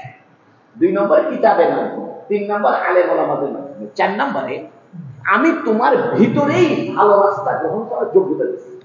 তোমার ভিতরেই ভালো রাস্তা গ্রহণ করার যোগ্যতা দিয়েছি। ইম্মা শাকিরান, এখন তোমরা ভালো রাস্তা গ্রহণ করে আল্লাহর কৃতজ্ঞ হতে পারো, ওয়া ইম্মা কাফুরা, আর যদি ভালো রাস্তা গ্রহণ না করো তাহলে কি হয়ে যাবে? কাফের। সর্বশেষ একটা কথা বলি, সেটা হলো আপনি বলতে পারেন যে হে আল্লাহ, আপনার তো সর্বময় ক্ষমতা আছে, আপনি চাইলে তো আমার জন্য ভালো কিছু করে দিতে পারেন, আপনি চাইলে তো আপনি আমার জন্য, যেমন আমাদেরকে আল্লাহ ইসলামের ঘরে দিচ্ছে, আমরা ভাগ্যবান। আপনার মনে প্রশ্ন হতে পারে, যাকে আল্লাহ হিন্দুর ধর্মে দিচ্ছে তা আল্লাহ তো সঠিক কাম করেন, যদি মুসলমানের ঘরে দিত তাহলে সেও আমাদের মতো মুসলমান হইত। আপনি হিন্দুর ঘরে আল্লাহ দিল কেন? দোষ তো ওরই নাই, ওর না, দোষটা আল্লাহরই। এই প্রশ্ন আপনাদের অন্তরে আসতে পারে। অথবা একজন মানুষ আমেরিকায় জন্ম নিছে, ল্যাংটা প্রদেশে জন্ম নিছে, মদের পরিবেশে জন্ম নিছে, ওর দোষ কি? আপনি তো দিচ্ছেন, তার দোষ তো আপনারই হচ্ছে। এটার উত্তর, এটার উত্তরটা নাস্তিকরা এই জায়গায় হিট করে। নাস্তিকদের মূল জায়গা ঘুরে ফিরে এখানে, সেটা হলো যাই চুরি করে আল্লাহর হুকুম ছাড়া তো চুরি করতে পারে না, অতএব চোর যে চুরি করে এটা কে করেছে? আল্লাহ। দুটা কথা বলবো। একটা কথা হলো মানুষকে যে আল্লাহ কর্ম করার ক্ষমতা দিয়েছে, এই ক্ষমতাটাও কে দিয়েছে? আল্লাহ। ভালো কর্ম খারাপ কর্ম দোনো কাজ করার ক্ষমতা কে দিয়েছে? আল্লাহ। এখন আপনাকে একটা স্বাধীনতা দিয়েছে, সেটা হলো আপনি চাইলে আপনার স্বাধীনতাকে ভালো কাজেও ব্যবহার করতে পারেন, আপনি চাইলে আপনার স্বাধীনতাকে খারাপ কাজেও ব্যবহার করতে পারেন। এখন আপনাকে আমাকে আল্লাহ যে মুসলমানের ঘরে দিচ্ছে, এটা আল্লাহ আমাদের উপরে কোটি কোটি দয়া করছে। তাহলে প্রশ্ন, হিন্দুর উপরে দয়া করলো না কেন? হিন্দুর কি দোষ? কি কোন ঝামেলা করে আছে? এটা একটা কথা বুঝে, সব আমরা বুঝি, আমাদের বোঝার সংখ্যা বেশি না না বোঝার সংখ্যা বেশি? আমাদের দেখার সংখ্যা বেশি না না দেখার সংখ্যা বেশি? আমাদের বোঝার সংখ্যা বেশি না না বোঝার সংখ্যা বেশি? অর্থাৎ দুনিয়াতে যা কিছু আছে সব বিষয় আমরা বুঝে ফেলছি, অর্থাৎ আমাদের বোঝার অংশ বেশি না না বোঝার অংশ বেশি? দেখার অংশ বেশি না দেখার অংশ বেশি? যদি তাই হয় তাহলে আমরা বেশি এখন আমাদের অজানা আছে। এটা অজানার মধ্যে থাকে, কিয়ামতের দিন আল্লাহ পর্দা তুলে দিবে, তখন জানতে পারবে। এই জন্য আল্লাহ সূরা কাহফের মধ্যে খিজির আলাইহিস সালামের ঘটনা বয়ান করে। খিজির আলাইহিস সালাম 2 সন্তানকে খার মুখে মেরে দিয়েছে। জানেন আপনারা কেন? দেখতে মনে হচ্ছে হাই সম্পনা জ্যান্ত মানুষের মারা হয়ে গেলে কিন্তু মুসাতে খেয়ে গেছে, আমি আর তোমার সাথে থাকবো না, তুমি কি করেছো? খিজির করতে যাও, তোমার রাস্তা তুমি মাপা, আমার রাস্তা। খিজিরকে আল্লাহ জানাই দিচ্ছে যে এই সন্তান ভবিষ্যতে বড় হয়ে বাপ মায় খুন করবে। খিজিরকে আল্লাহ জানাই দিচ্ছে এই নৌকা যদি তুমি ছিদ্র না করো, পার্শ্ববর্তী জালের লোক আছে নৌকাটা নিয়ে নিবে। এই জন্য খিজির আলাইহিস সালামের দ্বারা আল্লাহ তাকদীর বলে, তাকদীর মানে যেটা হবে ভবিষ্যতে, তার কাছে খুলে দিচ্ছে। খুলে দেওয়ার পরে মুসা বুঝে গেছে যে ঠিক আছে, মাইকে ভালো। মনে করেন রাস্তার মধ্যে একজন এক ছেলে মাইকে রক্তাক্ত করছে, আপনি কিছু জানেন না, পরে শুনছেন যে ওর মায়ের তাকে ধরেন, তাহলে আপনি কি করবেন? মায়ের কম মধ্যে আরো মা চালা, ঠিক না? এই জন্য ঘটনার পিছনে ঘটনা থাকে, সে ঘটনার পিছনে আরো ঘটনা থাকে। তা আমাদের সামনে শুধু দৃশ্যমান একটা ঘটনা চলতেছে, এই ঘটনার পিছনে যে ঘটনা আছে সেটা আমাদের সামনে নাই। এই জন্য আমাদের কাছে এলোমেলো বলে।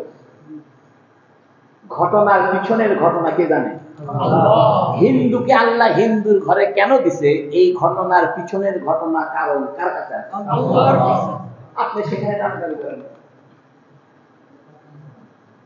সর্বশেষ একটা কথা বলি, মনে করেন আপনাকে কয়েকটা বিস্কুট খাইতে দিচ্ছে বা খেজুর খাইতে দিচ্ছে, আপনার কষ্ট হচ্ছে না? 5টা খেজুর দিচ্ছে, একটা দিচ্ছে সুক্কারি, একটা দিচ্ছে আজোয়া, একটা দিচ্ছে মাবরুম, একটা দিচ্ছে বার্নি, একটা দিচ্ছে আম্বরি, ভালো ভালো খেজুর। আপনি এখন একটা খেজুর তুলে খাওয়ান, যে খেজুরটা হাতে নিচ্ছেন সেই খেজুরটা মনে করেন যে আম্ব, এখন আজোয়া খেজুর বলতে দেয় নিয়ে ওখানে আমার খাও, আপনি ওটা নামে আবার আজোয়া খেজুর, আজোয়া খেজুর নামে আম্বর খেজুর বলতে দেয় মেয়ে খান আমার খান। তখন খেজুর আলাদা মারামারি শুরু করছে, খেজুর মানে খেজুর খেজুর মারা শুরু, এক খেজুর অকায় খান আমাকে খান। আপনি বলবেন যে ঠিক আছে আমার যা খুঁজে করবো, একই প্যাকেটের বিস্কুট, এটা না বিস্কুট কিনে বিস্কুট ছিল 10 পিস, 10 পিস ফ্রিজের মধ্যে রাখছে, আর এক পিস যেই তুলা খাচ্ছেন আর এক পিস তুলে হুজুর আপনি ইমাম সাহেব মানুষ ওকে আগে খাবেন আমাকে আগে খান, আমরা একই প্যাকেটের বিস্কুট একই দোকান থেকে কিনে আনছেন, আপনার ওই বিস্কুট নামাইছেন আর এক বিস্কুট লাভ করেন, হুজুর ওকে খাচ্ছেন আমাকে আগে খান, আপনার আমার যা খুশি তাই। আপনার যদি যা খুশি তাই করার ক্ষমতা থাকে, আল্লাহর যা খুশি তাই করার ক্ষমতা নাই। আপনার পকেটে 500 টাকা আছে, এখন রাস্তাতে যাচ্ছেন করছে ভাই আমি একটু ইয়ে খাবো, স্পিড খাবো, একজন এই স্পিড খায় না, এলে খালে পেট খারাপ হয়, অত ওয়াশ করিস না, আমার টাকা আমি যা খুঁজবো। ও আপনার পকেটের টাকা যা খুশি তাই করতে পারবেন, তা আল্লাহ যা খুশি তাই করতে পারবে না? আর আল্লাহ আল্লাহ হওয়ার জন্য যা খুশি তাই করতে পারাটাই তো আল্লাহর জন্য দরকার। যিনি যা খুশি তাই করতে পারে না, তাই তো আল্লাহ হয়ে যাবে। এই জন্য আল্লাহ আল্লাহ হওয়ার জন্য যা খুশি তাই করতে পারার ক্ষমতা থাকতে হবে, তাহলে বোঝা গেছে? এই জন্য আল্লাহ কাকে হিন্দুর ঘরে দিবে, আল্লাহ যা খুশি তোমার চিল্লের জিনিস নিয়ে আসে।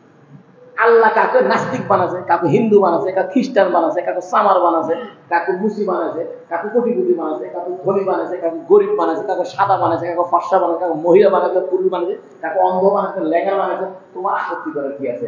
যা খুশি আল্লাহ করবে, তোমার তোমার পকেটের 500 টাকা তুমি যা খুশি তাই করতে পারো। মনে চাইলে কলা কিনে খাচ্ছ, মনে চাইলে চকলেট খাচ্ছ, মনে চাইলে বিস্কুট খাচ্ছ, মনে চাইলে চা খাচ্ছ, কেউ বাধা দিলে করে ঠিক আছে দেখা আমার দেখা আসমান জমি কার? আল্লাহ যা খুশি তাই করবে, এটার মধ্যে ঈমান আনার নামই হলো ঈমান। তবে একটা কথা বলে শেষ করি, শান্তি পাবেন। দারুল উলুম দেওবন্দ মাদ্রাসার প্রতিষ্ঠাতা ছিলেন হযরত মাওলানা কাসেম নানতুবি রহমাতুল্লাহ, কথা বুঝছেন তো? এই কাসেম নানতুবি রহমাতুল্লাহর সাথে একটা হিন্দু লোকের খাতির ছিল, তার নাম ছিল লালাজি। এই বেচারা মরে গেছে। কাসেম নানতুবি হুজুরের সাথে খুব খাতির ছিল, হিন্দু একসাথে বসে গল্প সল্প খাওয়া দাওয়া করত। এই হিন্দুটা মারা যাওয়ার পরে আগুন দিয়ে পুরো ছাপ করে, কয়েকদিন পরে হুজুর স্বপ্ন দেখে ওই লালাজি বেহেশতের মধ্যে ঘুরছে। এখন কাসেম নানতুবি জিজ্ঞেস করছে, লালাজি क्या बात है, তুমি তো হিন্দু ছিলে, তুমি তো ভাই হিন্দু ছিলে, বেহেশতে গেলে কেমনে? করছে মাওলানা সাহেব, কাসেম নানতুবি বলতেছে যে হুজুর আমি আপনার সাথে ঘোরাঘুরি করতে করতে বুঝে গেছি ইসলাম সঠিক ধর্ম। আমি চিন্তা করছি ইসলাম গ্রহণ করবো কিন্তু লজ্জায় শরমে করি না, কিন্তু আমি মরার কিছুক্ষণ আগে কয়েকদিন আগে আমি চিন্তা করছি কাসেম নানতুবি যে ধর্মের লোক ইসলাম এটাই সঠিক। আমি মনে মনে ইসলাম গ্রহণ করছি এবং মুখ দিয়ে কলেমাও কইছি, তারপরে মরে গেছি, তারপরে আল্লাহ আমাকে জান্নাত দিয়েছে। এই কথা হাদিসে আছে, বুখারী শরীফে আছে। বহু মানুষ সারা জীবন নেক আমল করবে, মৃত্যুর আগে দিয়ে বদ আমল করে জাহান্নামে যাবে। আবার বহু মানুষ সারা জীবন বদ আমল করছে, মদ খাইছে, জুয়া খেলছে, জিনা করছে, ব্যভিচার করছে, মারামারি কাটাকাটি খুনাখুনি করছে, মরার কিছু আগে তওবা করলে করে ভালো হয় বেশি। এই কারিগরকে আল্লাহর কারিগরে আল্লাহ যা খুশি তাই করি। ও তোমার বাড়ির মধ্যে তোমার যেখানে খুশি সোফা সেট রাখছো, যেখানে খুশি পায়খানা বানাইছো, যেখানে খুশি সেখানে তুমি বাথরুম বানাইছো। এখন যদি কেউ বলে হ্যাঁ আপনি এখানে বাথরুম বানান কা, আমার ঘরের মধ্যে আমি যা খুশি তাই করি। আপনি আপনার ঘরে একটা ড্রয়িং রুম বানাইছেন, এক জায়গায় খাবারের রুম বানাইছেন, এক জায়গায় রান্নাঘর বানাইছেন, এক জায়গায় পায়খানা করার জায়গা বানাইছেন, এক জায়গায় হুন্ডা ছোঁয়ার জায়গা বানাইছেন। ও আপনি আপনার মতো বাড়ি ঘর সাজাইতে পারেন, আল্লাহ আল্লাহর মতো করে দুনিয়াটা সাজাতে পারে না। এই জন্য আল্লাহ আল্লাহর মতো করে যা খুশি সেভাবে দুনিয়া সাজাবে, এটা মাইনে নেওয়ার নাম ঈমান। এর উপরে প্রশ্ন করা কুফরি। প্রশ্ন করা কি? কুফরি। তবে আল্লাহর কাছে আমরা এটা বলতে পারি, আল্লাহ আপনি যা খুশি তাই করতে পারেন, তবে আমার ব্যাপারে আপনি এমন কাম করেন যাতে আমি জান্নাতে আপনার সাথে দেখা করে যাই। আল্লাহ এটাই চাইছে। আল্লাহ কি চাইছে? কিন্তু নাস্তিকরা করতেছে কি উল্টা আল্লাহর উপর। হ্যাঁ, আল্লাহ হিন্দু ঘরে দিতে কেন? আচ্ছা আমি যদি বলি আচ্ছা আম গাছে কাঁঠাল হয় না কেন? আম গাছে লিচু গাছে জাম হয় না কেন? আপনার বলেন সিস্টেম এইটা, লিচু গাছে লিচু, জাম গাছে জাম হয়। আল্লাহ এটাই সিস্টেম। তা আল্লাহ এটাই সিস্টেম। আল্লাহ দুনিয়াতে কাফের ঘরে দিবি, কার ইসলামের ঘরে দিবি, কার হিন্দু বানাবি, কার খ্রিস্টান বানাবি, তোমার চিল্লাচিল্লি করার দরকার নেই। আল্লাহর পরিকল্পনা হলে আল্লাহ কাজ করতেছে। তোমার কাম হলো তুমি আল্লাহ তো আল্লাহ আমারে কাফের বানায় না, আমারে ঈমানদার বানায় জান্নাতে ঢুকায় দিন। তাই আল্লাহ পাক কোরআনুল কারীমে এই কথাটা বলতেছেন, হাল আতা আলাল ইনসান, মানুষের উপরে কি অতিবাহিত হয়নি হিনুম মিনাদ দাহরি, মহাকালের একটি সময়, লাম ইয়াকুন শাইআম মাযকুরা, সেটা উল্লেখযোগ্য কিছু ছিল না। ইন্না খালাকনাল ইনসানা মিন নুতফাতিন আমশাজ, আমি তো মানুষকে মিশ্রিত শুক্রাণু থেকে সৃষ্টি করেছি। নাবতালিহি, আমি তাকে পরীক্ষা করব। ফাজআলনাহু সামিআম বাসীরা, অতঃপর আমি তাকে শ্রবণ শক্তির অধিকারী এবং দৃষ্টি শক্তির অধিকারী বানিয়েছি। ইন্না হাদাইনাহু সাবিল, আমি তাকে রাস্তা দেখিয়েছি নবীদের দ্বারা, কোরআনের দ্বারা, আলেমদের দ্বারা, এবং তার ভিতরেও আমি সঠিক রাস্তা গ্রহণের যোগ্যতা দিয়েছি। ইম্মা শাকিরা, হয়তো সে শুকরগুজার হবে, ওয়া ইম্মা কাফুরা, হয়তো সে কাফের। আর কাফের হলে কি হবে আর শুকরগুজার হলে কি হবে, জান্নাত আর জাহান্নামের বর্ণনা আসতেছে, এটা আগামী মাসে হবে ইনশাআল্লাহ। আজকে আমরা সূরা দাহরের 3 আয়াত শেষ করলাম। আল্লাহ আমাদেরকে তৌফিক দান করুন, আমিন। আগামীতে এই যে যারা তাদের পরিণতি কি, আর যারা কাফুরা তাদের পরিণতি। আপনাদের মনের প্রশ্ন কি দূর হয়েছে যে হিন্দুর ঘরে যাকে পাঠাচ্ছে তার তো দোষ নাই? ঝামেলা গেছে মাথা থেকে? আরে জোরে শুরু কর না। একটা কথা মনে রাখবেন, যখন মাথার মধ্যে শয়তান কামড়াবে যে আল্লাহ আগে কি ছিল, আল্লাহ হিন্দুর ঘরে, আল্লাহ হিন্দু কি করবে, আল্লাহ জানতে চাইবে তো কি? আল্লাহ আল্লাহ হওয়ার জন্য একটা অবধারিত যোগ্যতা হলো যা খুশি ফাআলুল লিমা ইউরিদ, যা খুশি তাই করবে। ও আপনার যা খুশি তাই করার ক্ষমতা আছে। 500 টাকা পকেটে নিয়ে ঘুরছেন, কোথায় গা হয়ে যায়, তার টাকার মেরে আপনি না, এটা আরেকজন ঠিক আছে। বাপে টাকা দিছে বাজার করা, উনি ওদের দিয়ে লাফালাফি করছে। আপনার যদি যা খুশি তাই করার ক্ষমতা থাকে, আল্লাহর কি যা খুশি তাই করার ক্ষমতা নেই? আর যদি বলেন যে আল্লাহ যা খুশি তাই করতে পারবে না, তাহলে আল্লাহ হয়ে যাবে। আল্লাহ আল্লাহ হওয়ার জন্য চূড়ান্ত ক্ষমতার অধিকারী হতে হবে। আর চূড়ান্ত ক্ষমতার বাস্তবায়ন হলো, চূড়ান্ত ক্ষমতার অবধারিত ফসল হইল যা খুশি তাই করতে পারে। এই জন্য ডিক্টেটরশিপ কিন্তু শক্তিশালী রাষ্ট্র, জানেন? কোন রাষ্ট্রপ্রধান যদি ডিক্টেটর হয়, যা খুশি তাই করার ক্ষমতা থেকে দেওয়া হয়, সে যদি ভালো করে তাহলে রাষ্ট্র ভালো হয়ে যায়। এই জন্য এক না এক তন্ত্র কখনো কখনো ভালো ফল বয়ে আনে যদি লোকটা ভালো হয়, আর যদি এক না এক তন্ত্রে খারাপ ফল বয়ে আনে যদি লোকটা খারাপ। এই জন্য অনেক সময় নবী আলাইহিস সালাম একাই সিদ্ধান্ত দিতেন, কোন কারো কথা না শুনে নবী একাই সিদ্ধান্ত দিতেন। কারণ নবী ভালো না খারাপ? এই জন্য কোরআন শরীফ আছে, ওয়াইন তুতি আকসারা মান ফিল আরদি ইউদিল্লুকা আন সাবিলিল্লাহ। হে নবী, আপনি যদি অধিকাংশ মানুষের মতামত শুনে ফয়সালা দেন, এরা আপনাকে গোমরাহ করে ছাড়বে। সবাই বলবে সংসদ ভবনে আর দাঁড়িয়ে যদি দোয়া লাগবে না, কাটলে হই মদ খাওয়া যায়। বলে তার সংসদ ভবনে সিট কয়টা?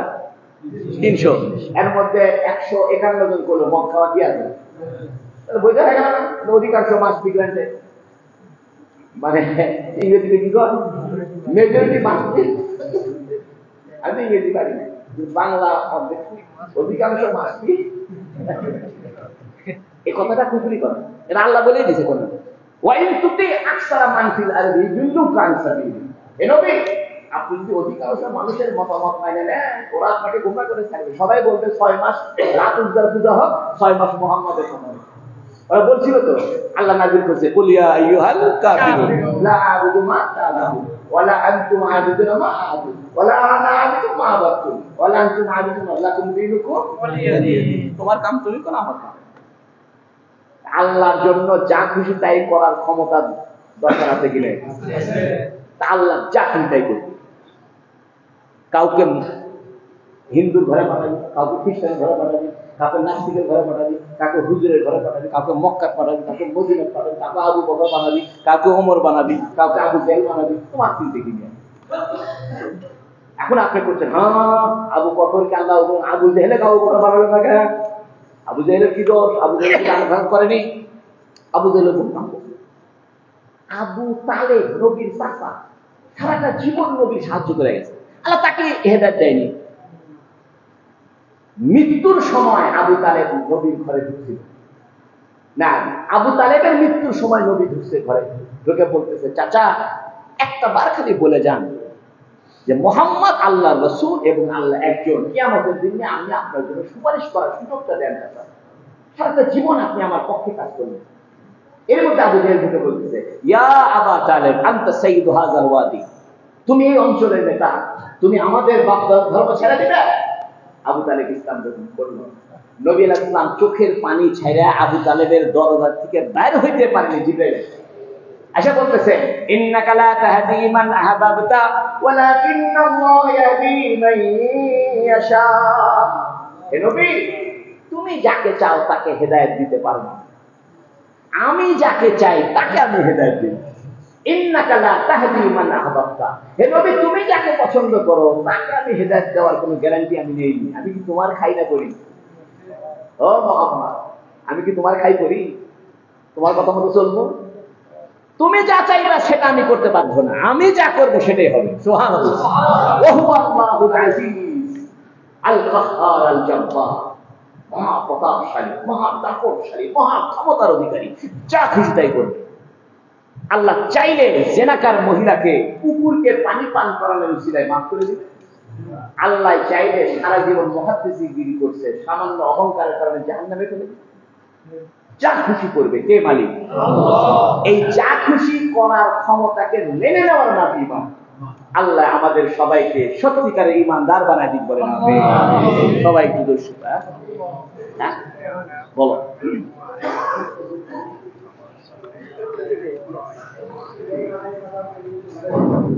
আসসালামু আলাইকুম। আমরা দেখতে প্রায় সামনে ডিসেম্বর 20 তারিখে আমাদের আবার এই কাজটি হবে। সামনে আমাদের এই আমরা মানে চিন্তা ভাবনা করছি, আসলে হুজুর পুরো খাওয়ার পক্ষে না, সামনে ডিসেম্বর মাসে যারা দূর দূরান্ত থেকে আসছে খাওয়া ছাড়া লোক আসতেছে, মানে কোরআনের পাশে চলে আসতেছে, আমরা কিছুই খাওয়াই না, টাকা খরচ করে সবাই চলে আসছে।